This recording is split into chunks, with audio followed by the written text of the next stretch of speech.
Ladies and gentlemen, if you want to know what a police state this country is, I had Jim Tucker on from Bilderberg 3 or 4 times, and I said, Jim, anything I can do for you, for all the great work you've done? And he said, yeah, there's a type of bourbon I like. And he said the name of it. And then we're trying to mail it at the post office, and there's little secret police asking what it is, and they say, we can't mail liquor across state lines. In America, you can't mail one of your friends a bottle of whiskey as a present. This country is gone. We got to take it back. We got to have revolution. And Kevin Trudeau, is the establishment worried about revolution?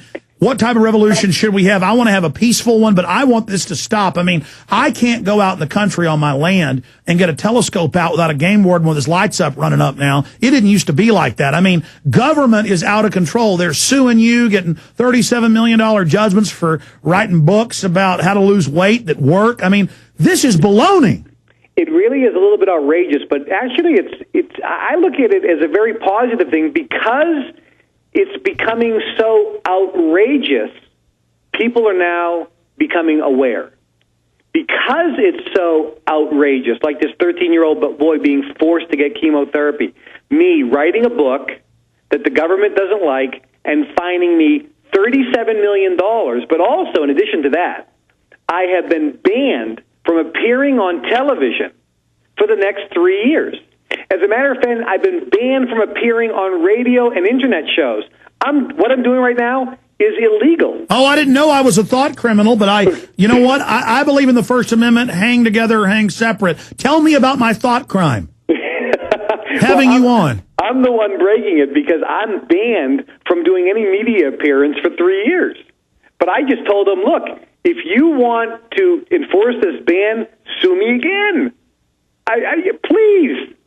Well, as you said, you're appealing all of this, and if they try to say you can't come on my show, I mean, that's really going to illustrate to people that there's just no free speech left. It's really outrageous. But you asked me what they're afraid of, and again, let me tell people, here are the things that they're controlling, and then I'll tell you the 3 things they're afraid of. They're controlling the money, the media, the drugs and the health care, the food, water, and roads and travel. That's what the groups. Now, there's a group, again, Bilderberg, they call it Bilderberg only because of the hotel. But there's no names for these. That is North America and Europe. There's a group that handles Central America and South America. There's the Middle East and the Persian Gulf. There's Africa, and then there's Asia. All of those have Bilderberg-type groups that are all working together. And then all these tie in, and this is where this is at the level that I was at. It's an organization that we don't have a name for. It's called the Brotherhood only because it's just the people together as brothers. It's men and women, but mostly men. And we basically try to make sure that we control the money, the media, the food, the drugs, the water, and the roads. What are they afraid of? They're afraid of, A, that you stop, in America, that you stop voting for Democrats and Republicans and vote for any other party. Break the left-right paradigm. They are freaking out at guys like Ron Paul. And if you remember Ross Perot? Yes. Hey, why isn't it bizarre that this guy was on the news, on television every day, and then overnight you never heard another word from him ever again? Because they said they'd kill his family. Of course they said they'd kill his family. But they wouldn't kill him. They were going to murder him in the press, just like Ron Emanuel told the bondholders at Chrysler. He said, if you don't go along with this, we're going to send the IRS after you, and we're going to unleash the press corps. Yeah, well, this mafia government, like the Nazis, that was a mafia government. The Soviets, mafia government. Don't you see it falling apart as their crimes get more and more legion? I mean, as you... That's it. The more crazy they get, the more people start making changes. So, number 1, get out of debt. Number 2, never vote for a Democrat or a Republican, with the exception of Ron Paul. And number 3, change your buying habits. Stop buying things from big multinational companies. I'm in Germany right now. I'm talking to guys who are 80 years old. Now, people are a little healthier here. They ride bikes. They hike up the mountain at 80 years old. No one's taking any drugs. But these guys and gals that I'm chatting with here in Germany were around during Adolf Hitler. And you know what they tell me? They look at me like, they say, are you Americans crazy? You are doing the exact same thing that we did under Adolf Hitler. We wanted to give up our freedoms so that he could protect us. You are doing the exact same thing in America.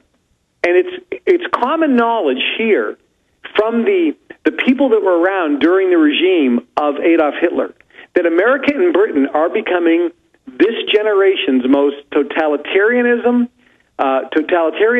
and tyrannical fascist governments on planet Earth. Let me back you up. Let me back you up and then finish because it's so important. They've had British government and U.S. government studies and big university studies.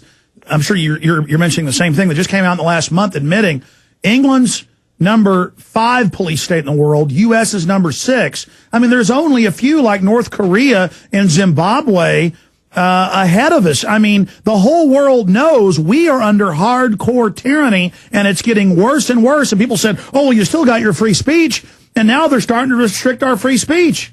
We don't have free speech at all. When a guy can get sued $37 million because he wrote a book and expressed his opinions on television, we don't have free speech in America. No, I agree. Finish your point, though, that I interrupted about the Nazi Germany parallel. Well, the point that people in America need to know, because the debate is, hey, isn't it good that we keep these prisoners in Guantanamo? Isn't it good that the government would be given powers to protect us?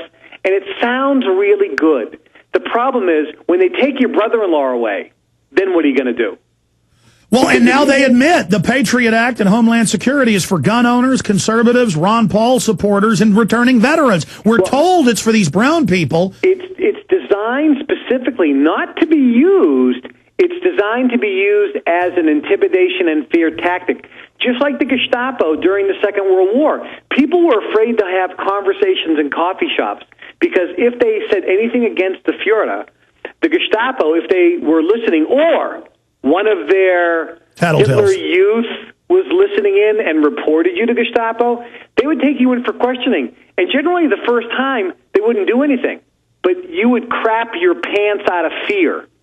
And that's what it's about. It's about. And by the way, they're, as you know, they're now having Obama's youth brigades that are in military formations and uniforms, red and black, knock on your door and ask, we're just canvassing. Do you support the leader, the president, the Fuhrer? Yeah, Chairman Obama.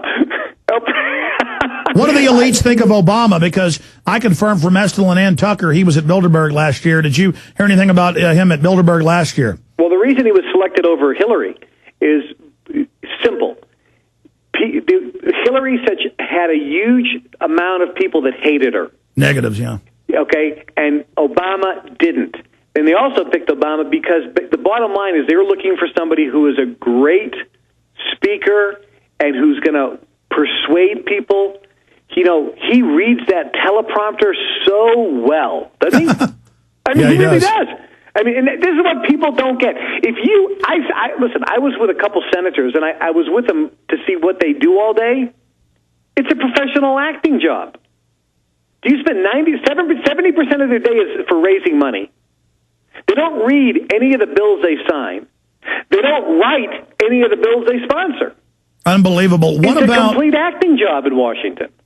What about the tipping point? You know, it's not just that the good guys are going to help us win. 1% started the war in 1775. 5% won the war. We don't need a majority. We've got way more than 5%. Probably like 20% know what's going on now from my own gauge. I can get your expert take on that and really want it.